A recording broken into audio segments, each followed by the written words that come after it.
They told you to be strong, but they never told you what that meant. So you started holding back tears. You smiled when your heart was cracking. You said, "I'm fine," while something inside you was quietly fading. Because somewhere along the way, strength became silence. It became pretending. It became waking up with a weight on your chest and calling it discipline. No one ever said that strength could feel like suffocation, or that being the resilient one would mean burying every fragile part of you. And now you're tired. Not just tired, exhausted in places no one sees. You scroll, you breathe, you keep going. But something in you is whispering, is this what being strong is supposed to feel like? You've mastered endurance, but no one taught you how to just be. To sit with yourself without judging the chaos inside. To stop performing strength and start practicing truth. The world keeps telling you to get better, to rise, to push, to overcome. But it rarely tells you that it's okay to break. That sometimes falling apart is not a failure. It's a beginning. There's a part of you that's still untouched, still whole, still watching. A quieter strength that doesn't scream. It doesn't fight. It simply waits for the moment you stop trying to become who they told you to be and finally meet who you already are. So let me ask you this. What if your weakness isn't a flaw, but a doorway? What if all this pain you've carried isn't ruining you, but revealing you? What if the pressure to be strong is exactly what's keeping you from being real? Because maybe, just maybe, strength isn't the absence of struggle. Maybe it's the courage to feel, to show up raw, to say this hurts and stay anyway. And if that's true, then maybe you've never been weak. Maybe you've just been hiding your true kind of power. You didn't wake up one day and decide to wear a mask. It happened slowly, quietly, like dust settling on glass, like a script handed to you before you even knew what the stage was. The world clapped for your achievements, not your honesty. It rewarded your strength, not your softness. It loved the version of you that didn't make anyone uncomfortable. So you learned how to shape yourself, not to be whole, but to be liked. And just like that, you began to disappear. You became the one who always has it together, who never needs help, who listens, supports, uplifts, while silently shrinking. Because somewhere deep down, you started believing, if I show them who I really am, they'll leave. So you play the part. You nod when you want to scream. You laugh when you want to cry. You say yes to everything except your own truth. And it looks normal. It even looks admirable. But inside, it's a quiet kind of prison. A cage made of smiles and self-denial. This is the glass cage. Transparent enough to see the world. Thick enough to keep your real self out of it. And you wonder why you feel so disconnected, so numb, so empty after a day of being fine. It's not because you're broken. It's because you've spent years rehearsing a role that doesn't belong to your soul. There's a social armor you wear now, a protection that became permanent, and what was once a shield is now a wall. They say you're strong, but they don't see the parts of you locked behind silence, the versions of yourself that were abandoned just to fit in. So tell me, when did survival become your identity? When did you decide that being loved was only possible if you weren't fully yourself? You didn't choose this mask out of vanity. You chose it out of fear, out of a deep need to belong. And that's okay. That's human. But it's also why you feel so distant from your own reflection. Because every time you ignore your truth, you're not just pleasing others, you're betraying yourself. There's a silent theater we all learn to perform in. No script, no audience, just expectations stitched into our skin. We become actors in our own lives, forgetting that the role is not the person. And one day, you catch yourself in the mirror and wonder, who am I? When I stop trying to be who they want me to be. Beneath the armor, you are still there. Not ruined, not erased. Just forgotten. And it's not your fault. You were taught how to win approval, not how to listen to your intuition. You were taught how to succeed, not how to feel. You were taught how to be strong, not how to be real. But now, there's a crack in the glass, a whisper behind the mask, something small but undeniable saying, I can't live like this anymore. And that whisper, that's the beginning. Not of rebellion, but of return. Return to your breath, to your body, to your own uncensored voice. The world taught you how to be impressive, but you were never meant to impress. You were meant to express, to embody, to exist, fully and wildly and uncomfortably alive. You don't need to burn the mask overnight. You don't need to scream your truth, but you can begin with this. One moment of honesty, one breath without pretending, one silent yes to your own presence. Because the opposite of pretending is not performance, it's presence. And presence doesn't need to be explained. It just needs to be felt. So what would it feel like to stop editing yourself? To walk into a room and not wonder who they expect you to be? To belong not because you're perfect, but because you're real? You've spent so long trying to be enough. But what if enoughness isn't something you earn? What if it's something you remember? Not the version of you they celebrate, not the version of you that never needs, but the one underneath it all. The one who's been quietly waiting, not to be strong, but to be seen. What part of yourself have you been hiding just to be seen as strong? Write it below, like no one's ever judged you before. There's a pain you don't talk about, not because it's small, but because it's too big for words. The kind that doesn't scream. It lingers, like fog in the chest, like a silence that follows you into every room. You've carried it so long that you stopped noticing. It became the background music of your days, a quiet ache behind your smile, a tiredness that sleep never touches. And yet, this pain, it shaped you. Not just the loud traumas, but the subtle ones. The moments you needed someone to see you, and they didn't. The times you spoke your truth, and were met with silence. The feeling of being in a crowded room and still feeling alone. You told yourself, I'm over it. A part of you still flinches at certain names, still feels hollow when it rains, still carries the memory of being the too much or not enough version of yourself. This is the invisible sculptor, pain that doesn't destroy you, but changes your shape. It teaches you how to protect, how to shrink, how to stay quiet.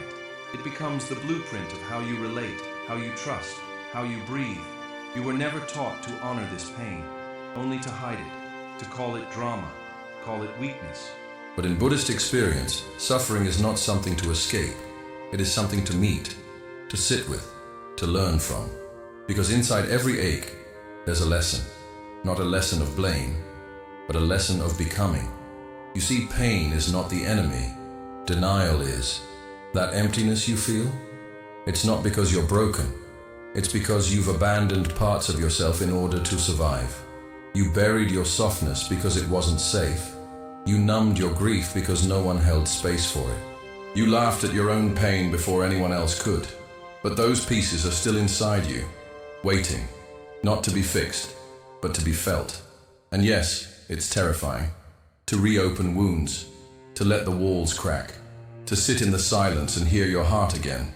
But you are not here to be untouched. You are here to be whole, and wholeness includes the shadows.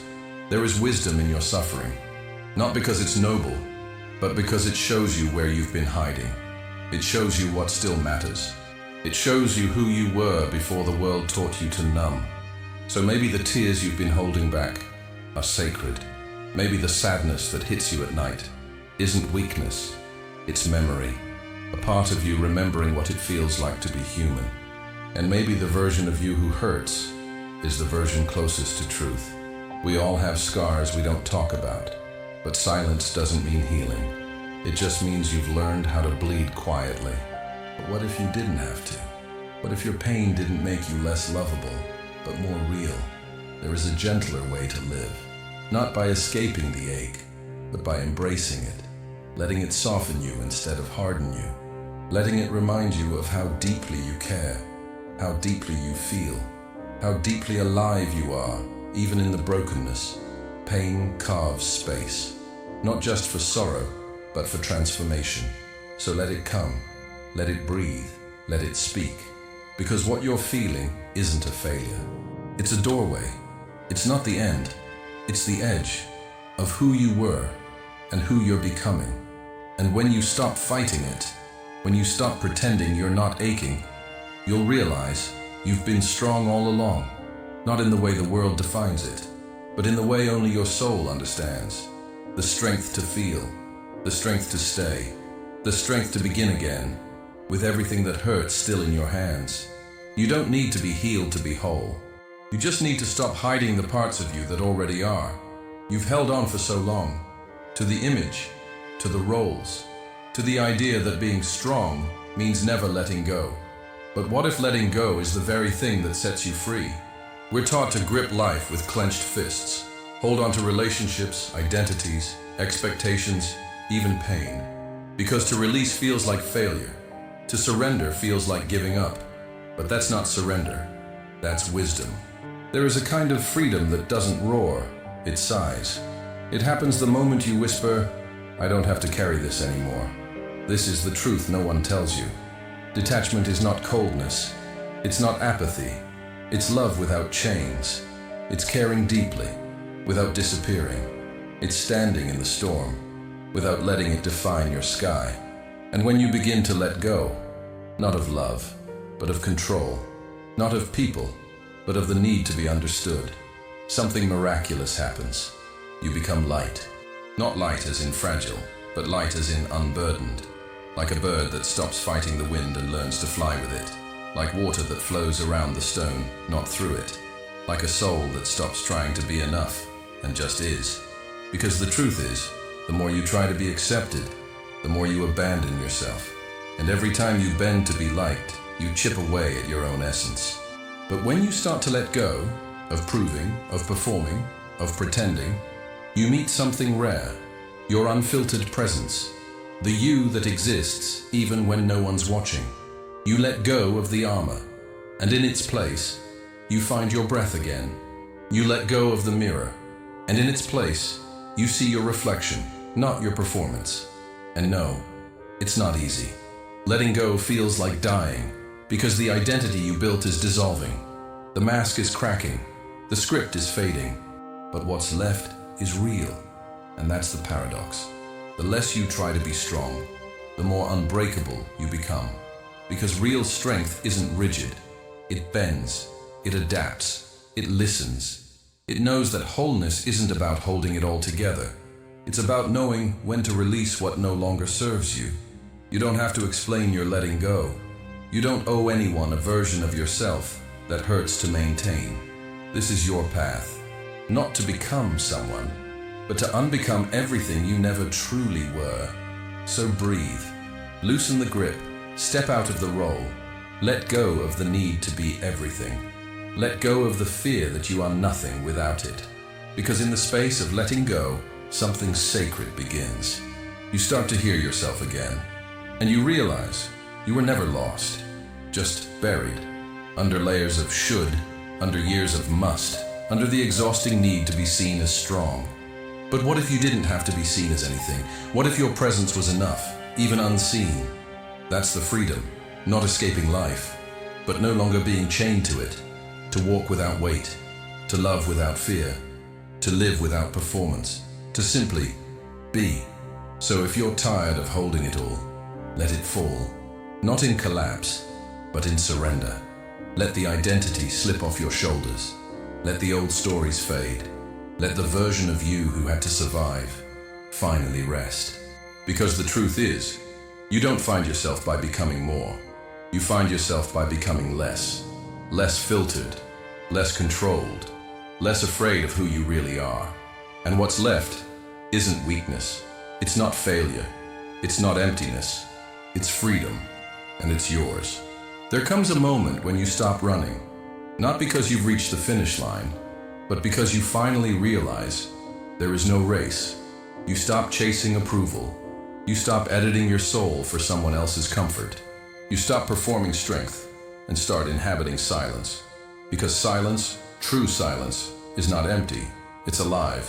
It's healing. It's the space where your truth finally has room to breathe. This is the surrender the world doesn't understand. Not a wave of defeat, but a tide of return. You're not giving up. You're coming home. Home to your breath. Home to your body. Home to the unspoken parts of you that never stopped whispering, You don't have to try so hard. There's a sacred stillness waiting in every breakdown, a soft voice beneath the noise, a knowing that can't be taught, only remembered.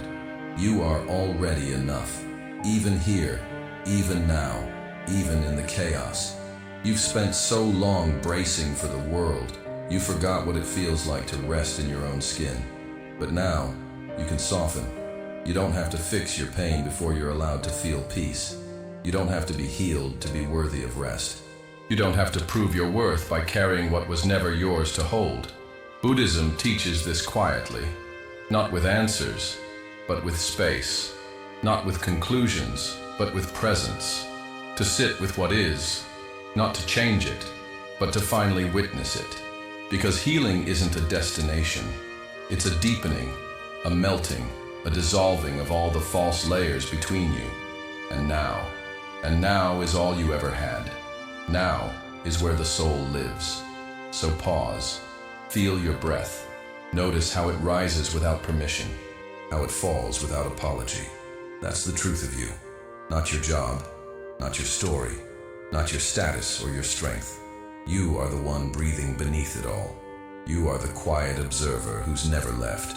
And in this stillness, you meet yourself again. Not the version they liked, not the version you survived with, but the raw, radiant self who never stopped being real. There is nothing to fix. There is only to feel, to forgive, to allow. So let yourself cry. Let yourself laugh without reason. Let yourself be misunderstood, without needing to correct the narrative. You are not here to be flawless. You are here to be free. And freedom doesn't come from effort. It comes from release, from truth, from being brave enough to sit with what's been here all along. So what if you stopped trying, not in despair, but in trust? What if you stopped searching for who to become and listened instead for who's been waiting underneath? There's a softness inside you, not weakness, but wisdom. A voice that doesn't shout, but stays, even when you've ignored it, even when you've doubted it. It's the voice that says, you are still here, and that is enough. So breathe, not to achieve, not to impress, just to feel yourself alive. No more masks, no more roles, no more fighting your own becoming. You are not the wound. You are not the performance. You are not even the pain. You are the space that holds it all, the awareness that watches it rise and fall. And that space, that silence, is your power. So let the world keep rushing. Let them chase meaning in noise. But you can rest, you can return to the breath, to the now, to yourself. Because maybe, just maybe, what you need right now is not another answer, but to stop fighting the truth you already know. And that truth is simple. You're already home. You just forgot how it feels to stop running. And if you sit still long enough, you might hear it again. The softest voice, the oldest part of you, the one that whispers, welcome back.